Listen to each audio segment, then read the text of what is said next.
বিসমিল্লাহির রহমানির রহিম। আসসালামু আলাইকুম।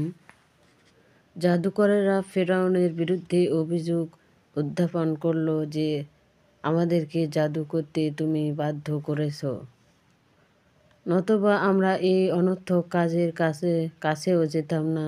এখন আমরা বিশ্বাস স্থাপন করে এই পাপ কাজের জন্য আল্লাহর নিকট ক্ষমা চাচ্ছি। আর জাদুকরেরা স্বেচ্ছায় মোকাবেলা করার জন্য এসেছিল এবং এই মোকাবেলার জন্য ফেরাউনের সাথে দর দর কষাকষি করেছিল।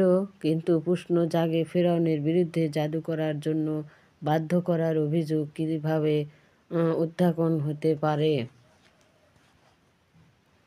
এর জবাব হলো, জাদুকরেরা প্রথমে পুরস্কার ও সম্মানের আশায় রাজি হয়েছিল, কিন্তু পরে বুঝতে পারে যে খোদাই মুজিজার বিরোধিতা করতে পারবে না। একথা জানাবার পর ফেরাউন তাদের জাদু করার জন্য বাধ্য করেছে। আসসালামু আলাইকুম ওয়া রাহমাতুল্লাহি ওয়া বারাকাতুহু।